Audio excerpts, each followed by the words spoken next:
Una vez más estamos muy contentos de continuar con ustedes en esta maravillosa serie del santuario.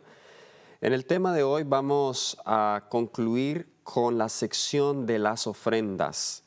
El día de hoy vamos a hablar también de dos ofrendas que quizá no se habla de ellas comúnmente y tiene que ver con las ofrendas de los dos pajarillos y la ofrenda de la vaca alazana. Así que le hemos titulado a esta presentación Con Jesús mi sanador. Antes de comenzar quisiera invitarles a que por favor inclinen su rostro allí donde están para tener una palabra de oración. Querido Señor y Padre bueno, una vez más nos presentamos delante de ti porque necesitamos de tu dirección al presentar tu palabra. Oro para que tu Espíritu haga las impresiones correctas en los corazones de cada persona. En el nombre de Jesús. Amén. Muy bien, vamos entonces a nuestra primera ofrenda, que es la ofrenda de las dos avecillas. Esta ofrenda tenía un propósito más de sanación, pues se usaba específicamente en ocasión de la purificación del leproso. Vayamos entonces al libro de Levítico capítulo 14, versículos 2 y 4. Levítico capítulo 14, versículos del 2 al 4, donde vemos mención de esta ofrenda. Nos dice la palabra del Señor: esta será la ley para el leproso cuando se limpiare. Será traído al sacerdote. El sacerdote mandará luego que se tomen para el que se purifica 2 avecillas vivas, limpias y madera de cedro, grana e hisopo. Vamos a explicar estos detalles en breve, pero la primera pregunta que queremos nosotros responder es: ¿por qué esta ofrenda se ofrecía en ocasión de la sanación del leproso? Levítico 13:14 nos habla de todo el proceso para examinar un leproso y declararlo limpio. Pero cuando el leproso era declarado limpio, aún tenía que hacer algo más, y era entregar la ofrenda de las 2 avecillas o los 2 pajarillos. ¿Por qué eso? Bueno, lo primero que queremos determinar es qué significa la lepra en la palabra de Dios. ¿Con qué se asocia esta terrible enfermedad, que era una enfermedad infecciosa que afectaba todo el cuerpo? La piel de manera especial podía salir en la cabeza, en el cuero cabelludo, podía salir en la barba, podía salir en cualquier parte del cuerpo, hasta en la planta de los pies. La lepra se usa comúnmente en la Biblia como el pecado, símbolo del pecado, porque era la enfermedad más terrible, así como el pecado es la enfermedad más terrible. El profeta Isaías hace alusión al pecado con descripción muy similar a la lepra. Isaías capítulo 1, versículos 5 al 6. Vamos allí, Isaías capítulo 1, versículos 5 al 6. Nos dice: toda cabeza está enferma y todo corazón doliente. Desde la planta del pie hasta la cabeza no hay en él cosa sana. Noten, desde la planta del pie hasta la cabeza no hay en él cosa sana, sino herida. Eso es un síntoma de la lepra. Hinchazón, ese también es un síntoma. Y podrida llaga, igualmente es un síntoma. No están curadas, ni vendadas, ni suavizadas con aceite. Comúnmente al leproso que tenía la hinchazón, que tenía la llaga, pues era común que esa llaga se vendara, se le colocaba un poco de aceite para suavizar la llaga. Pero aquí el profeta Isaías no está hablando de la lepra literal. El profeta Isaías aquí está hablando de la lepra del pecado, porque el pecado, la lepra física, la lepra como enfermedad afecta a la piel, pero el pecado va más allá, hasta la cabeza, hasta los pensamientos, hasta el corazón. La sierva del Señor tiene una cita en el Ministerio de Curación, en la página 43, donde ella compara la lepra con el pecado. Ministerio de Curación, la página 43. de todas las enfermedades conocidas en Oriente, la más temible era la lepra. Su carácter incurable y contagioso y sus horrorosos efectos llenaban de terror aún al más valeroso.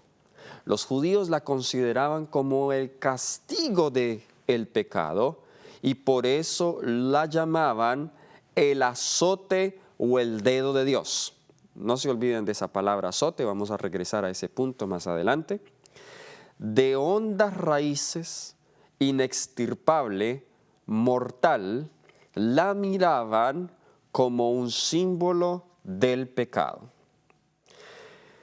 La lepra como el pecado no solamente contaminan a la persona, sino también el aire, la tierra y la vegetación.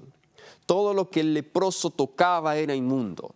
Donde él se sentaba era inmundo. La casa que él vivía era inmunda. La tierra donde él pisaba era inmunda. Si él tocaba la vegetación quedaba inmunda. Lo cual nos muestra que el pecado no solamente afecta a la persona, sino que afecta todo alrededor de ella, aún la misma naturaleza. Y por eso aquí vamos a ver algunos elementos que hacen alusión a cada una de estas cosas que son afectadas por la lepra. ¿Cuál era el procedimiento de esta ofrenda? Bien, el leproso debía traer 2 avecillas limpias y vivas, ¿ok? También debía traer, como leímos, madera de cedro. Debía también traer grana, que en realidad es teñida en lana. Debía traer hisopo, un vaso de barro y agua corriente. Estos 6 elementos, voy a repetirlos una vez más: 2 avecillas limpias, madera de oro, grana, hisopo, un vaso, un recipiente de barro y agua corriente. Todos estos elementos que acabamos de mencionar representan la purificación o lo que se debe purificar de lo que se ha contaminado con la lepra. Vayamos entonces al paso a paso del proceso de esta ofrenda. Vamos a ver aquí unas alusiones muy significativas al plan de la salvación. Primero, vamos a Levítico 14:5, donde vemos la purificación de la tierra. Una de estas avecitas, noten lo que se hace con la primera avecita. Levítico 14:5 dice: mandará el sacerdote matar una avecilla en un vaso de barro sobre las aguas corrientes.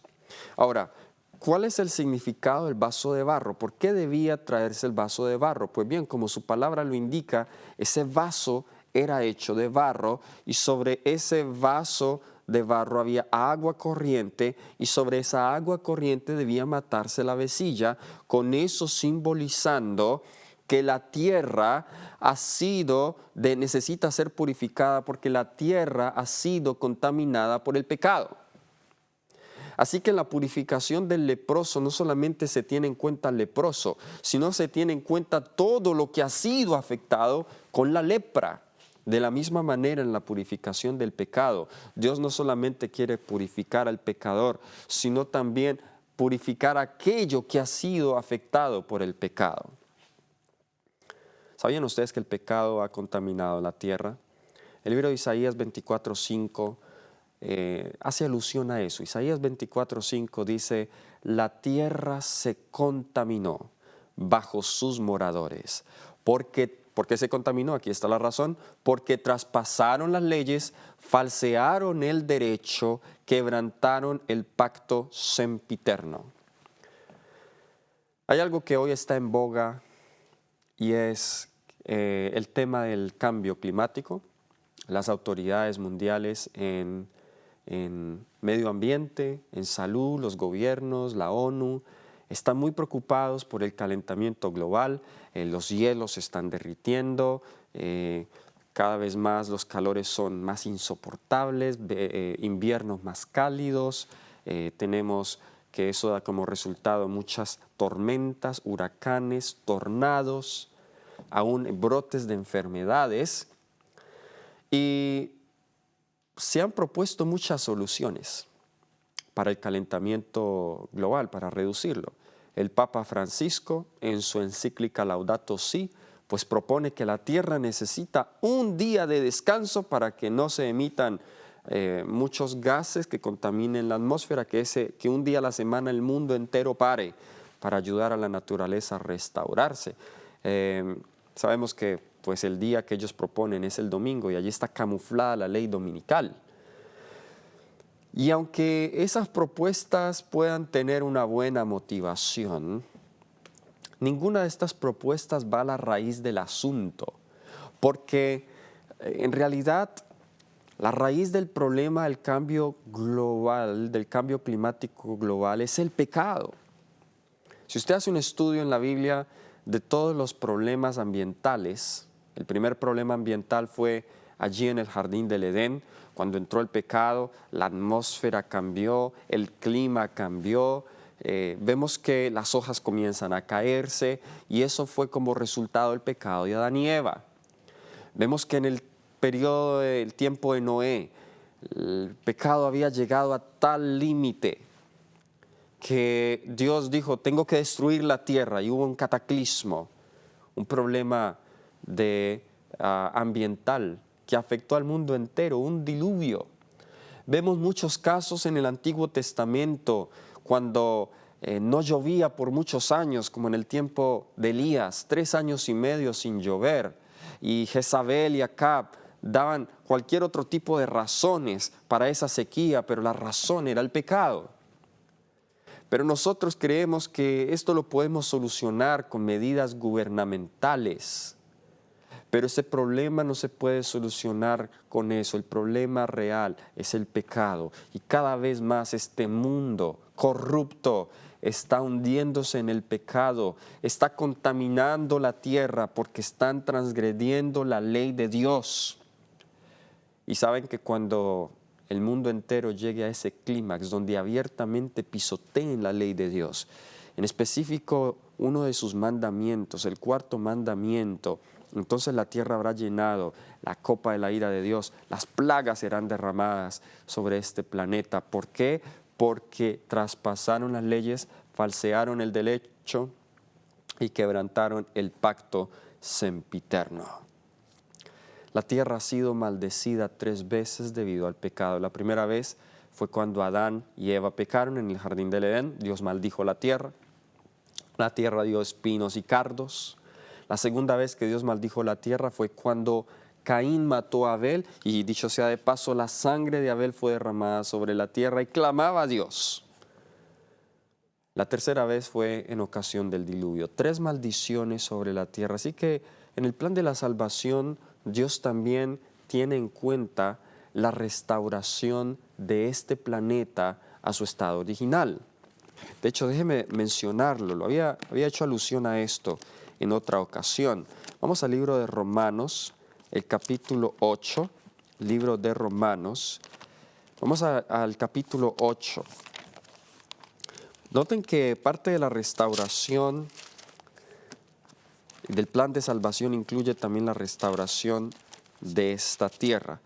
Romanos capítulo 8, y vamos a leer a partir del versículo 19 hasta el versículo 23. Romanos 8, 19 al 23. Porque el anhelo ardiente de la creación es aguardar la manifestación de los hijos de Dios. Noten que está esperando la creación, está esperando que se manifiesten los hijos de Dios.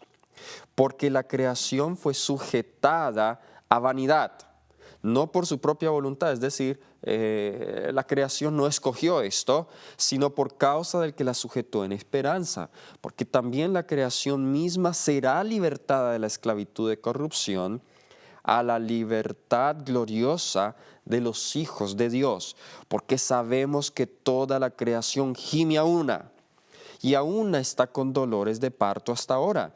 Y no solo ella, sino también nosotros mismos, que tenemos las primicias del Espíritu, nosotros también gemimos dentro de nosotros mismos, esperando la adopción, la redención de nuestro cuerpo.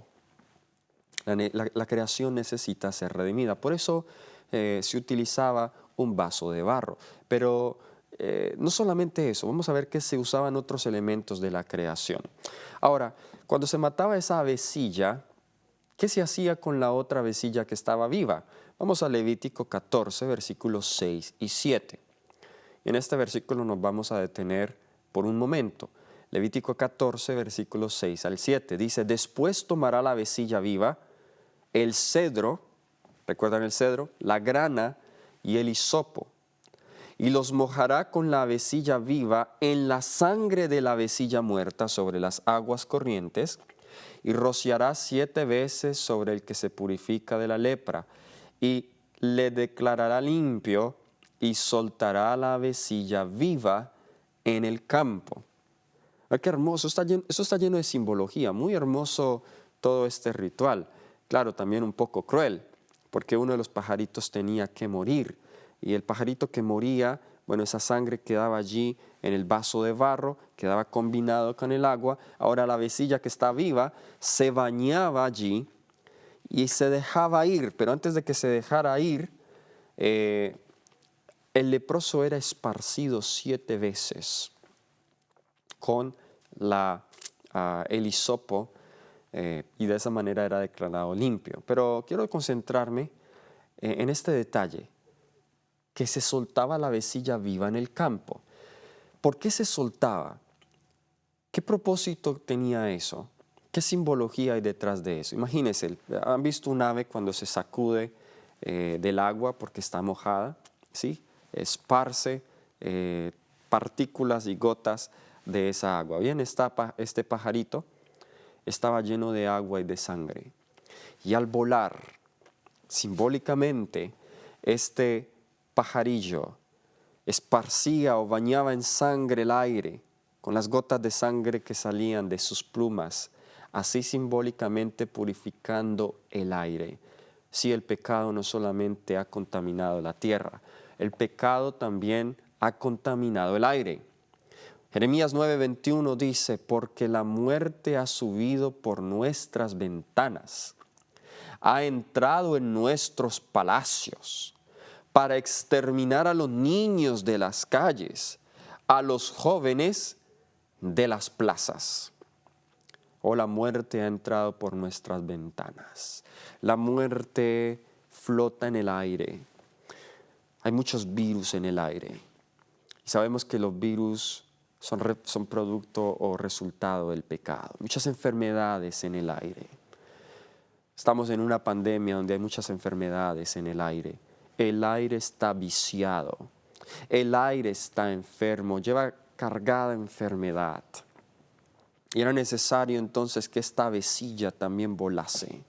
Así simbólicamente mostrando que ya el leproso ya no contamina el aire con su olor, con su humor, con su respiración.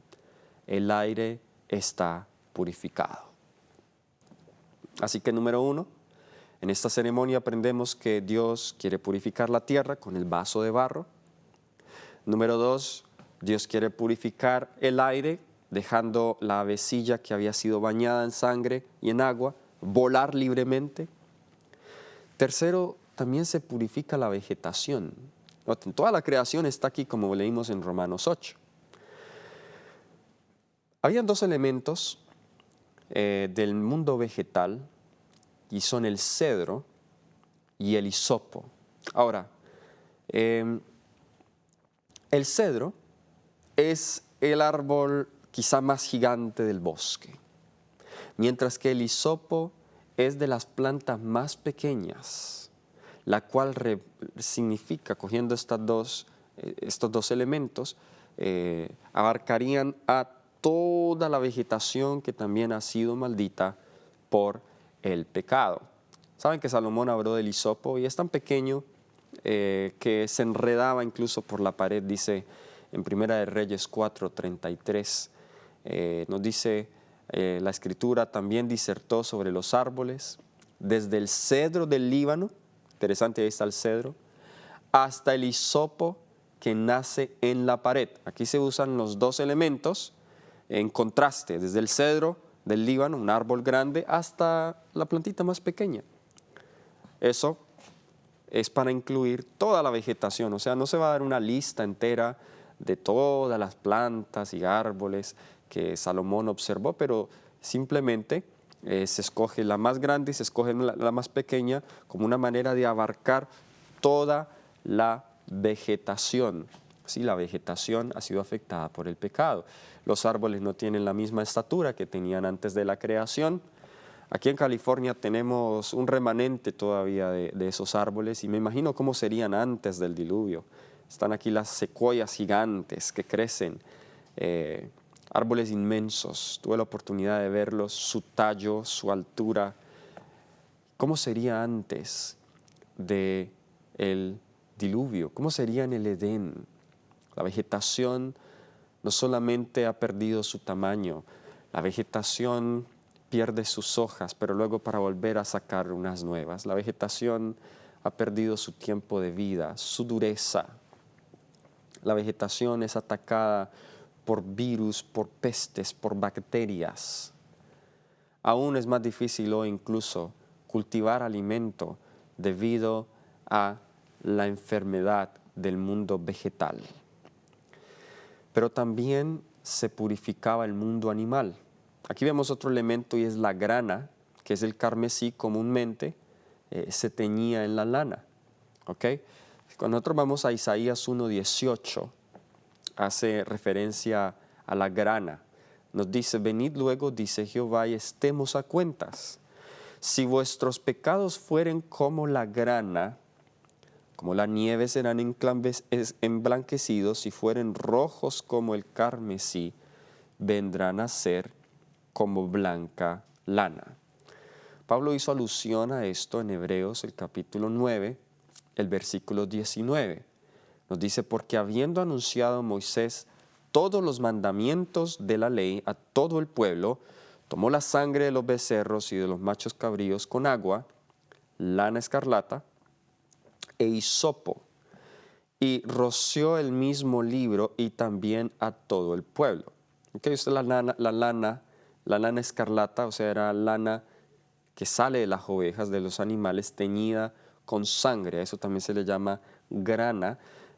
Por eso decimos que hace referencia al mundo animal. Ahora, ¿cómo esto se cumplió en Cristo?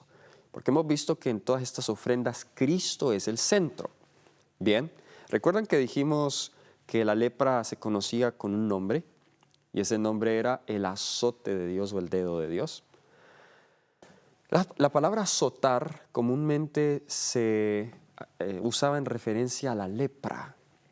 Ahora Jesús, esa misma palabra se utiliza para hablar de Jesús en Isaías 53, versículo 4, donde dice que ciertamente Él llevó nuestras enfermedades y sufrió nuestros dolores y nosotros le tuvimos por azotado, por herido de Dios y abatido. Jesús entonces, aunque Él no pecó, Jesús llevó sobre sí mismo nuestra lepra. Jesús llevó nuestras enfermedades. Jesús llevó nuestros dolores. Sí, Jesús llevó nuestra llaga y nuestra herida. Y el versículo 5 nos dice que por su llaga o por su herida nosotros somos curados. Y esa llaga quiero yo pensar que es la llaga de la lepra a la cual se refiere en ese texto. Sí, con la llaga de Jesús nosotros somos curados. Nosotros nos conectamos con la herida de Jesús, las heridas que Él tuvo que llevar por mí y su herida me cura. Maravilloso método de sanación de Jesús.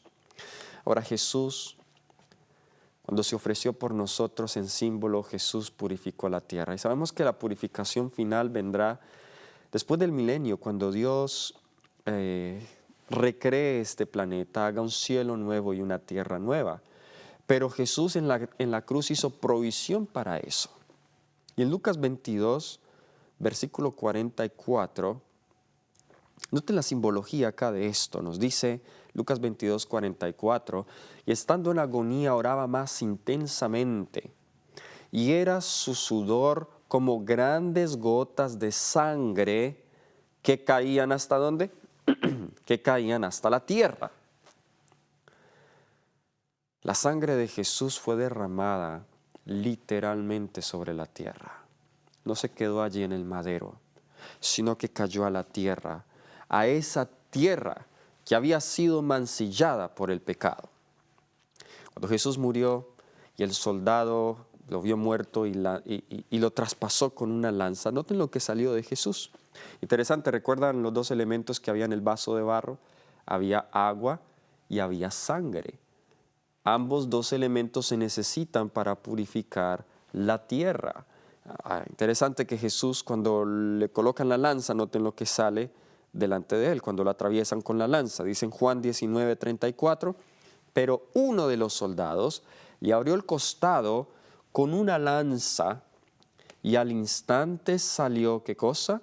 Salió sangre y salió agua, que son dos símbolos también del bautismo, el bautismo por agua y el bautismo por sangre. El bautismo por agua pues es el bautismo por el Espíritu y el bautismo por sangre es el bautismo en los sufrimientos de Jesús. Dos implementos o dos cosas que Dios usa para limpiarnos. Entonces el agua corriente también representa la vida de Jesús que salió de ese cuerpo quebrantado. Ahora Jesús también purificó el aire. En Juan capítulo 12, versículos 32 y 33 leemos. Juan 12, 32 y 33, y yo si fuere levantado de la tierra, a todos atraeré a mí mismo. Y decía esto dando a entender de qué muerte iba a morir. Jesús fue levantado sobre la tierra. Yo me imagino a Jesús allí, las gotas de sangre que caían de su cabeza. Quizás su boca la tenía reventada de tantos azotes y tantos golpes que había recibido. Quizá cuando hablaba, sangre salía de su boca. Y la sangre que corría por su cuerpo y caía al suelo antes de caer al suelo, también pasaba por el aire. De esta manera, simbólicamente, Jesús al ser levantado en el aire, sus gotas de sangre salpicaban y lo purificaban. Jesús purificó también la creación, porque vemos que Jesús estando en un madero, ahora sería una coincidencia, esto no se los puedo demostrar, que esa cruz fuera hecha de madera de cedro, pero efectivamente también ese madero fue salpicado por la sangre de Jesús. Pero no solamente eso, sino que a Jesús le colocaron en su boca una esponja de hisopo. Noten lo que nos dice Juan 19:29. Juan 19:29, y estaba allí una vasija llena de vinagre. Entonces ellos empaparon en vinagre una esponja y poniéndola en un hisopo, se la acercaron a la boca. En la cruz de Cristo, era un elemento que quizá lo podemos comparar con el cedro. Algunos dicen que era el árbol de cornejo, árboles del bosque. Pero está también aquí el hisopo que se lo colocan en su boca. Interesante los dos elementos también, el madero y el hisopo. Ahora, Jesús también a través de esto, no solamente nos redime a nosotros entonces, sino que redime toda la creación. Jesús hizo una alusión a estos pajarillos, muy hermosas. Mateo capítulo 10, vamos allí, versículos 29 al 31. Mateo capítulo 10, versículos 29 al 31 dice, no se venden dos pajarillos por un cuarto. Eso es en el contexto de no preocuparnos. Jesús dice, no se venden dos pajarillos por un cuarto. Un cuarto era 1/16 denarios. Ahora, un denario equivale a el salario o a la paga diaria que una persona recibía. Entonces un cuarto era 1/16, es decir, Dios lo hizo de una manera tan sencilla para que todos pudieran tener acceso a la redención. Es decir, esto no solamente es para ricos. Escogió lo más económico. No, 2 pajarillos valían un cuarto. Es decir, cualquier persona, aún la persona más pobre, podía adquirirlos, porque solamente era uno de 16 denarios. O sea, por así decirlo, digamos que si usted al día, digamos que un denario equivale a $1 que usted se gane por un día de trabajo, pues usted con 10 centavos o con 5 centavos, usted puede comprar estos 2 pajarillos. Es decir, es asequible para todos. No se venden 2 pajarillos por un denario. Con todo, ni uno de ellos cae a tierra sin vuestro Padre, pues aún vuestros cabellos están todos contados. Así que no temáis, más valéis vosotros que muchos pajarillos. Qué hermoso. Más valemos nosotros que muchos pajarillos. Y si esto se hacía simbólicamente con los pajarillos, nosotros valemos más que los pajarillos. Y esto también se hace en favor de nosotros. Ahora, después de que el leproso ofrecía a los 2 pajarillos, pues venía la parte de la consagración del leproso. Vamos a Levítico 14:10. Levítico 14:10, ¿cómo se consagraba el leproso? Dice, el día 8 tomará 2 corderos sin defecto y una cordera de 1 año sin tacha, y 3 décimas de efa de flor de harina para ofrenda amasada con aceite y un log de aceite. Aquí vimos, ya hablamos de las oblaciones, aquí se mencionan la harina, la flor de harina para ofrenda amasada. Ahora el versículo 14 dice, y el sacerdote tomará de la sangre de la víctima por la culpa y la pondrá el sacerdote sobre el lóbulo de la oreja derecha del que se purifica, sobre el pulgar de su mano derecha y sobre el pulgar de su pie derecho. Ahora, esa sangre, noten lo que más se hacía con el leproso. Se colocaba sobre el lóbulo derecho, ¿ok?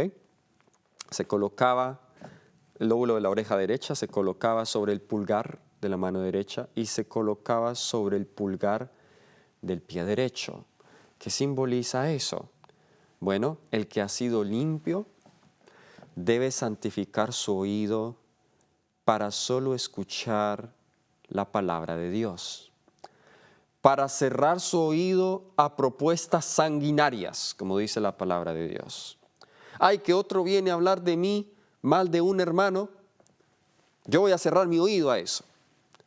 Y yo le voy a decir a aquella persona, ¿usted ya habló con él? Entonces no venga a hablarme aquí mal de mi hermano. Cerrar el oído a música que no conviene, que no agrada a Dios. La mano representa la acción, el pulgar derecho. Limpiar mis acciones. Mis acciones, las cosas que yo hago con mis manos, deben ser limpias. Los pies son los que me llevan al lugar donde yo quiera. Mis pasos también deben de estar santificados en la senda correcta, en la senda del deber. Versículo 17 de Levítico 14 dice, y de lo que quedare del aceite que tiene en su mano, pondrá el sacerdote sobre el lóbulo de la oreja derecha del que se purifica, sobre el pulgar de su mano derecha y sobre el pulgar de su pie derecho, encima de la sangre del sacrificio por la culpa. Y lo que quedare del aceite que tienen en la mano, lo pondrá sobre la cabeza del que se purifica y hará el sacerdote expiación por él delante de Jehová. Entonces, el oído representa la consagración, porque el oído también es uno de los sentidos, la consagración de todos nuestros sentidos, los 5 sentidos, lo que escuchamos, lo que vemos a Dios. El pulgar, las acciones, y el pie, nuestro caminar. Después de ser limpio, este ceremonial simboliza la consagración completa de aquel que ha sido justificado. Qué hermosa simbología en la ofrenda de los 2 pajarillos. Cómo Dios nos enseña, primero, cuán terrible es el pecado, cuánto afecta el pecado. Saben, a veces nosotros cuestionamos a Dios y decimos, bueno, Dios, ¿dónde estabas tú cuando esto ocurrió? ¿Y por qué hay tanta injusticia en el mundo? ¿Por qué tú no intervienes en todo lo malo que pasa? Bien, lo que debemos entender es que muchas de las cosas que suceden son simplemente el resultado natural y la consecuencia natural del pecado. Y no debemos culpar a Dios por todo eso. Pero Dios a través de esto nos promete que Él está obrando para poder restaurar todo a su estado original. Esa es la ofrenda de los 2 pajarillos. Ahora, hay otra ofrenda más, que en los minutos que me quedan quiero tratar y compartir con ustedes. Y esta ofrenda, la Biblia le llama la ofrenda de la vaca alazana, o la vaca roja, color rojo alazano. Y la encontramos en el libro de Deuteronomio, capítulo 21, versículos del 1 al 9. Vamos a leer entonces ese pasaje y vamos a extraer algunas lecciones también de aquí. ¿Cuántos de ustedes habían escuchado antes esta ofrenda? Sí, estamos tratando de estudiar cosas que cuando las leemos en la Biblia parece que ya no tuvieran relevancia, pero como estamos notando, cada uno de estos detalles y simbología tiene mucha relevancia para nosotros hoy.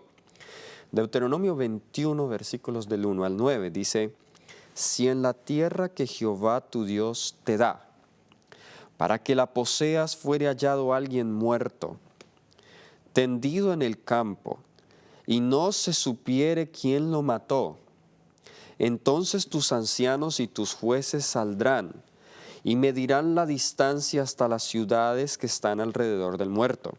Y los ancianos de la ciudad más cercana al lugar donde fuere hallado el muerto, tomarán de las vacas una becerra que no haya trabajado, que no haya llevado yugo. Noten, esa era la característica de esa becerra.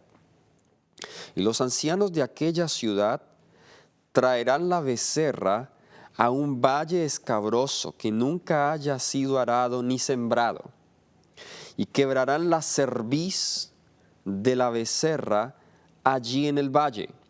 Entonces vendrán los sacerdotes hijos de Leví, porque a ellos escogió Jehová tu Dios, para que les sirvan y para bendecir el nombre de Jehová. Y por la palabra de ellos se decidirá toda disputa y toda ofensa. Y todos los ancianos de la ciudad más cercana al lugar donde fuere hallado el muerto, lavarán sus manos sobre la becerra cuya cerviz fue quebrada en el valle. Y protestarán y dirán: nuestras manos no han derramado esta sangre, ni nuestros ojos lo han visto. Perdona a tu pueblo Israel, a cual redimiste, oh Jehová, y no culpes de sangre inocente a tu pueblo Israel, y la sangre les será perdonada. Y tú quitarás la culpa de la sangre inocente de en medio de ti, cuando hicieres lo que es recto ante los ojos de Jehová. Qué interesante esto. Vamos a resumirlo. La becerra roja o la becerra, la vaca alazana, se ofrecía en casos cuando había un pecado del cual no se conocía el culpable. Y se ofrecía era por aquellos más cercanos al lugar del incidente.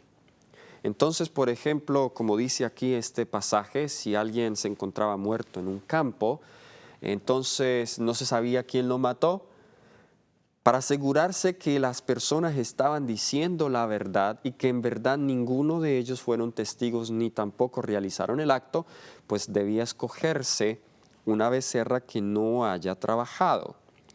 Y se llevaba a algún campo que no haya sido arado y deshabitado, y allí se le partía el cuello y ella moría. ¿Por qué se hacía esto? El pecado, aunque desconocido, necesita alguien pagar por él. Cristo hizo Cristo hizo provisión tanto por los pecados conocidos como por los pecados desconocidos. Sí, hay muchos pecados que para el mundo son desconocidos, pero para Dios no lo son. Todos los pecados de los hombres están abiertos ante sus ojos. Pero aún para ellos hay esperanza. Aún para aquellos hay esperanza. Y hay esperanza también para aquellos que quizás sean sospechosos de pecado, para limpiar el nombre de los sospechosos.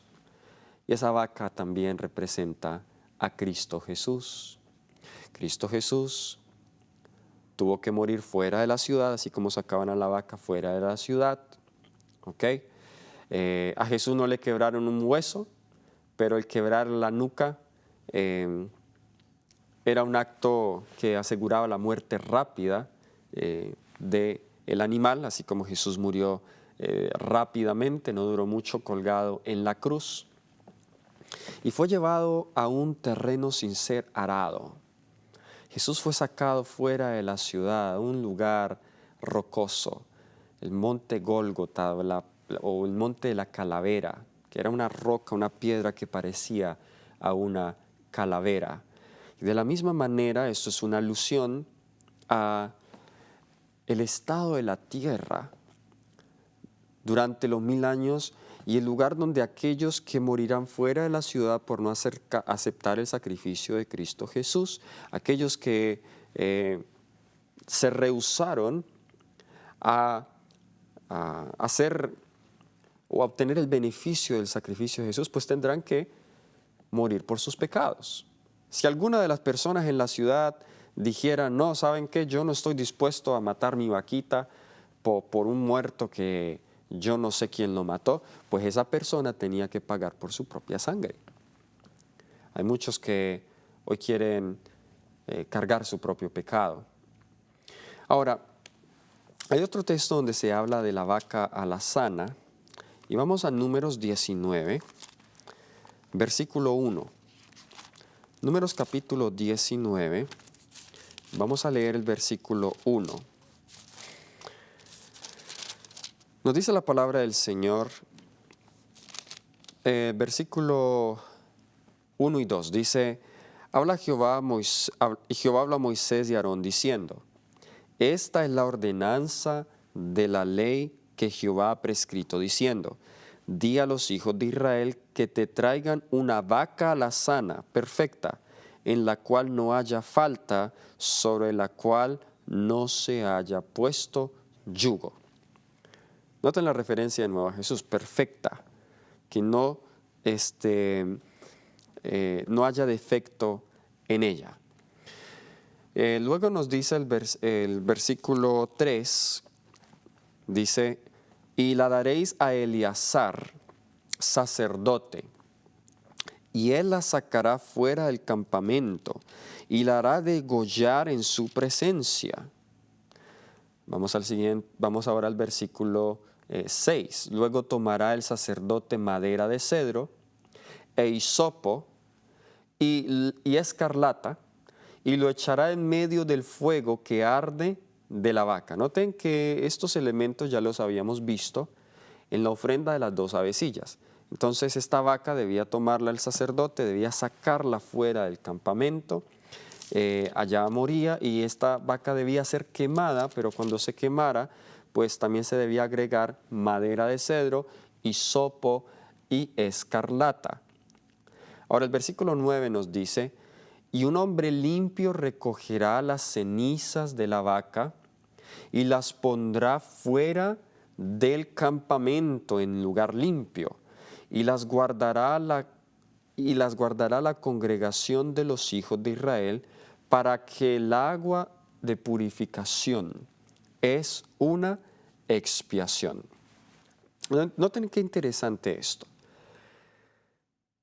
Estas cenizas que se usaban para purificación, donde leemos que a veces debían que lavarse con agua y luego con ceniza, no sé, es posible que estas sean las mismas cenizas que a veces se echaban para con propósitos ceremoniales, pero esas cenizas venían de esta vaca y debían tenerse allí en el campamento para el agua de purificación.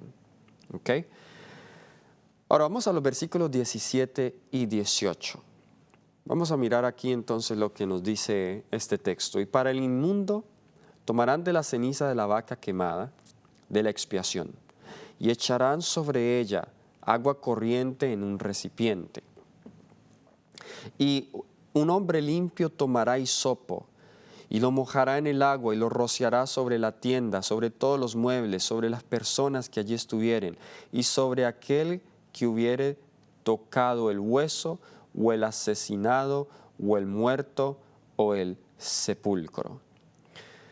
Interesante, la primera parte del versículo dice, y para el inmundo tomará de la ceniza de la vaca quemada de la expiación, y echarán sobre ella agua corriente. Entonces, ¿qué se hacía? La ceniza de la vaca se combinaba con el agua, y luego esa agua con ceniza se rociaba, ahí se colocaba la madera, y también se rociaba con el hisopo sobre todo aquello que había sido contaminado. ¿Cómo se cumplió esto en Cristo? Vamos a mirar el cumplimiento de esta ofrenda en Cristo.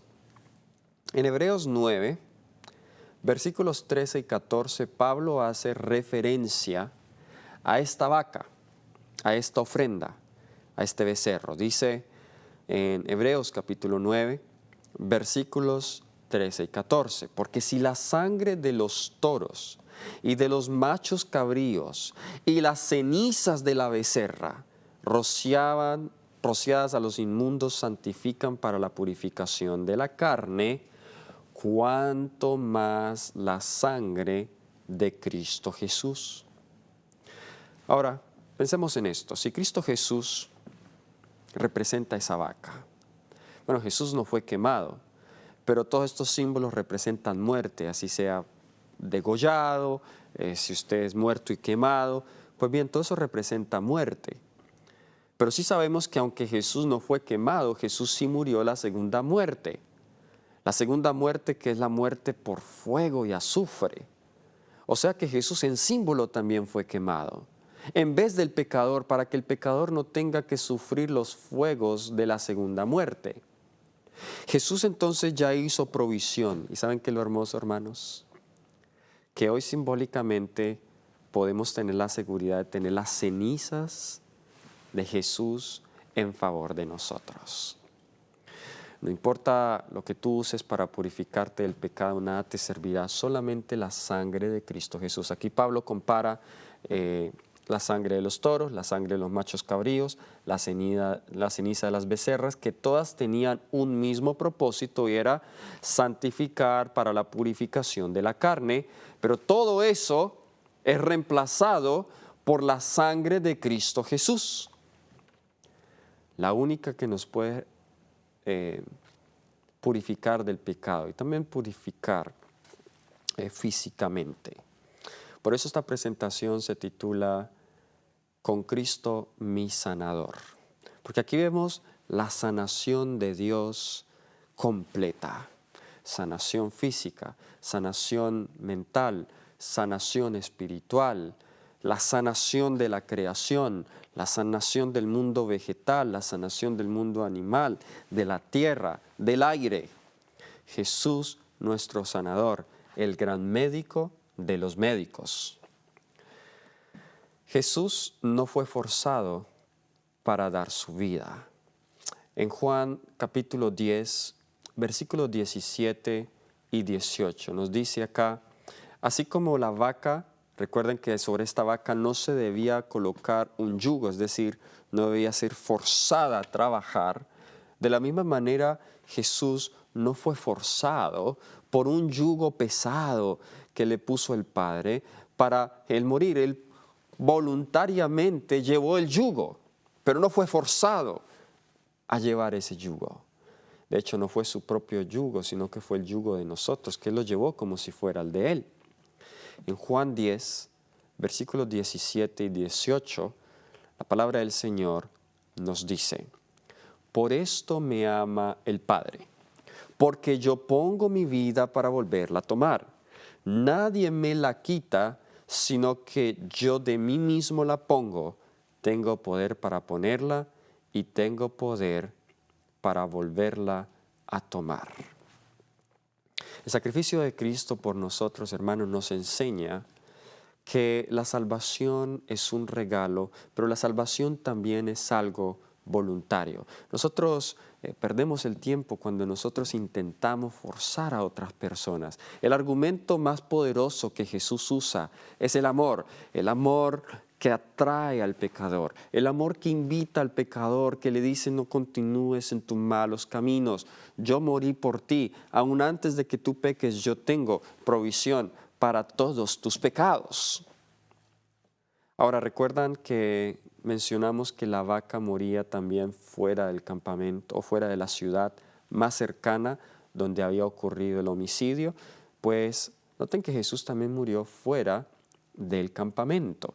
Hebreos, el capítulo 13, versículos 11 y 12. Hebreos, el capítulo 13, versículos 11 y 12. Dice: porque los cuerpos de aquellos animales cuya sangre a causa del pecado es introducida en el santuario por el sumo sacerdote, son quemados fuera del campamento, en este caso es la vaca, por lo cual también, noten que aquí Pablo está haciendo una tipología, así como los animales eran quemados fuera del campamento, por lo cual también Jesús, para santificar al pueblo mediante su propia sangre, noten la tipología acá, padeció fuera de la puerta. ¿Saben dónde van a morir aquellos que rechacen el sacrificio de Cristo Jesús? Déjenme mostrarles, porque lo mencioné y quiero mostrárselos ahora con la palabra de Dios. Ellos también van a morir fuera de la puerta. Vamos a Apocalipsis. Vamos al capítulo 21. Apocalipsis capítulo 21.